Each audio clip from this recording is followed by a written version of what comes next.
నమస్కారం. బీఆర్కే భక్తి ఛానల్‌కి స్వాగతం. నేను మీ మానస.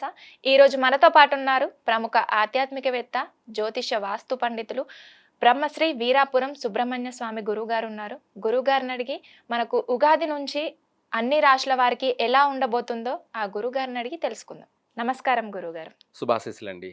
గురువుగారు విశ్వవసునామ సంవత్సరంలో అందరికీ ఎలా ఉండబోతుంది? మంచి విషయం అడిగారు.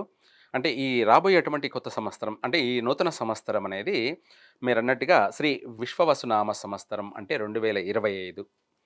అలాగే చైత్రమాసం నుంచి చైత్ర శుద్ధ పాడ్యమి, ఉగాది. ఈ నూతన సంవత్సరం అంతా కూడా అధిక భూకంపాలు. మామూలుగా ఆల్రెడీ జరుగుతూనే ఉన్నాయి. ఈ విషయాలు కూడా ముందే చెప్పాను కూడాను జరుగుతాయని.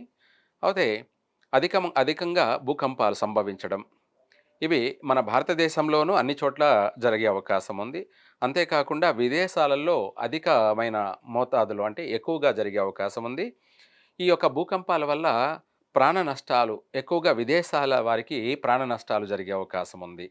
భూకంపాలు సంభవించడం వల్ల, భూప్రళయాలు సంభవించడం వల్ల అధికమైనటువంటి ధన నష్టం కూడా జరిగే అవకాశం ఉంది.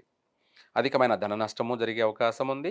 ప్రాణ నష్టము జరిగే అవకాశం ఉంది. కాబట్టి జాగ్రత్త ఉండడం చాలా మంచిది. ఈ యొక్క సూర్యుడు రాజు కావడము, గ్రహాలు వారి స్థానాలలో ఉండే యొక్క ఇదిని బట్టి సముద్ర ప్రళయాలు కూడా సంభవించే అవకాశం ఉంది.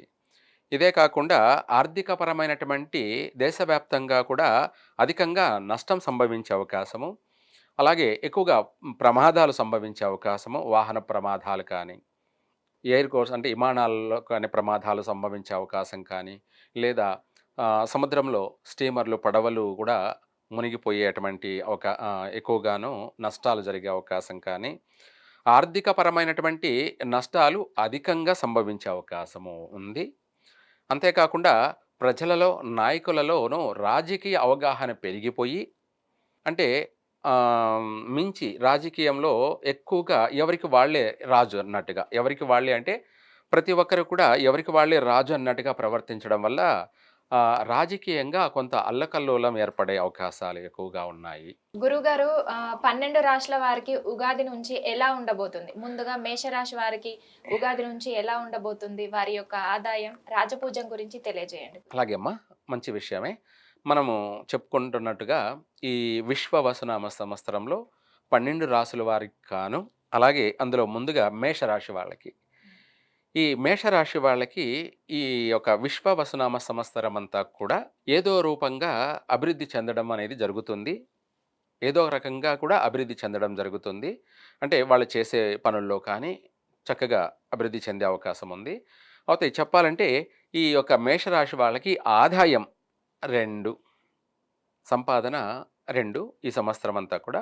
అలాగే వ్యయం అనేది అధిక వ్యయం ఉంది, 14 ఖర్చు. మనకు ఆదాయం ఎక్కువ ఉండాలి, ఖర్చు తక్కువ ఉండాలి. అప్పుడు ఆ సంవత్సరం అంతా కూడా అధికమైనటువంటి సంతోషంతో జీవించే అవకాశం ఉంది ఆర్థికంగా. కానీ ఇక్కడ ఈ విశ్వవసునామ సంవత్సరం అంతా కూడా ఖర్చు ఎక్కువ ఉంది, ఆదాయం తక్కువ ఉంది. అయితే ఇక్కడ 14 ఖర్చులో ఆదాయం 2 తీసేస్తే రూ. 12 అప్పులు తేలే అవకాశం ఉంది. అయితే అప్పులు తేలడానికి కారణం ఏమిటి అంటే ఈ సంవత్సరం ఈ మేషరాశి వాళ్ళు శుభకార్యాలకు అధికంగా ఖర్చు చేయడం కానీ, లేదంటే వాళ్ళ యొక్క సొంతింటి కల నెరవేరడం కానీ, అంటే ఈ సంవత్సరంలో ఈ మేషరాశి వాళ్ళు సొంత స్వగృహాన్ని కొనడం, లేదా ఖాళీ స్థలమైనా కానీ కొనడం కానీ, లేదా కట్టినటువంటి ఇల్లు కొనడం కానీ, ఈ సంవత్సరం గృహప్రవేశం చేయడం కానీ, అనగా సొంత ఆస్తిని, స్థిరాస్తిని ఏర్పరచుకోవడం కాబట్టి దానికి కాను అధికమైనటువంటి అప్పు అయ్యే అవకాశం ఉంది. గురుగారు మేషరాశి వారు ఎలాంటి పరిహారం చేసుకోవాలంటారు? దీనికి కాను అంటే పరిహారం అంటే ఆర్థిక పరంగా వచ్చేటప్పటికి అధికంగా అప్పు అయ్యే అవకాశం ఉంది కాబట్టి దాని నుంచి కూడా మనము బయటపడడానికి వీలైనంత వరకు ఈ మేషరాశి వాళ్ళు కుజుడు అధిపతి కాబట్టి, రుణకారకుడు కాబట్టి ఈ సంవత్సరం సుబ్రహ్మణ్య స్వామిని వీళ్ళు ఎక్కువగా ఆరాధించడం కానీ, పూజించడం కానీ, లేదా సుబ్రహ్మణ్య స్వామి క్షేత్రాలను దర్శించడం కాని వల్ల కొంత ఆర్థికపరమైనటువంటి విషయాలలో ఎక్కువగా నష్టం లేకుండా స్వల్పంగా బయటపడతారు. అంటే ఆర్థిక పరంగా అప్పుల పాలు కాకుండా కొంతమేర బయటపడే అవకాశం ఉంది. అయితే వీళ్ళు అప్పు చేశారన్నా కూడా దానికి ఒక కారణం ఉంది.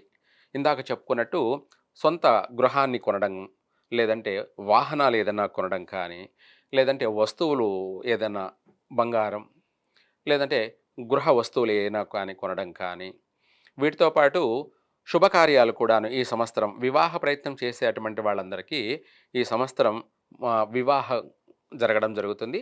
ఆ వివాహ కారణంగా కూడా అధికంగా ధన ధనం ఖర్చయ్యే అవకాశం ఉంది. అంటే అప్పు అయ్యే అవకాశం కూడా ఉంది. వాళ్ళు సంపాదించిన దానికంటే కూడా వీళ్ళింకా కాస్త అప్పు జేసి అంగరంగ వైభోగంగా వివాహం చేయడం.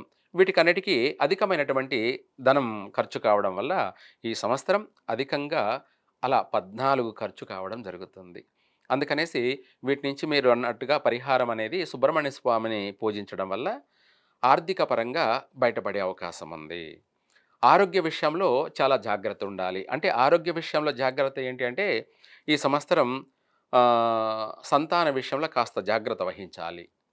తరచు ఏదన్నా గర్భస్రావం, సంతాన నష్టాలు జరిగే అవకాశం ఉంది. ఇదే కాకుండా పెద్దవాళ్ళు అంటే పితృవియోగాలంటే వాళ్ళకి తల్లిదండ్రుల విషయంలో కాస్త జాగ్రత్తగా ఉండాలి. వియోగం ఏర్పడే అవకాశం ఉంది. అంటే తల్లిదండ్రులు కోల్పోయే అవకాశం ఉంది. అందువల్ల ఆ నష్టం కూడా జరగకుండా ఉండడానికి ఏదైనా సరే అపమృత్యు దోష నివారణ కోసం ఏదైనా మృత్యుంజయ హోమం చేయించడం కానీ, లేదా ఇలాంటి ఏదా చేయడం వల్ల ఆ సమస్య నుంచి కూడా బయటపడే అవకాశం ఉంది. ఏ విధంగానైనా సరే అధికమైనటువంటి ధనం ఖర్చు ఎక్కువగా కనపడుతుంది కాబట్టి, దాని నుంచి ఎక్కువ శాతం వీళ్ళు సుబ్రహ్మణ్య స్వామిని ఆరాధించడం వల్ల కలిసొచ్చే అవకాశం ఎక్కువ ఉంది. అలాగే రాజ్యపూజ్యం అనగా గౌరవం 5, అవమానం 7. వీళ్ళు ఎంత మంచి చేసినా కూడా వీళ్ళకు మాటలు ఎదురయ్యే అవకాశం ఉంది. అంటే అవమానాలు ఎదుర్కోవాల్సినటువంటి అవకాశమే ఎక్కువగా ఉంది.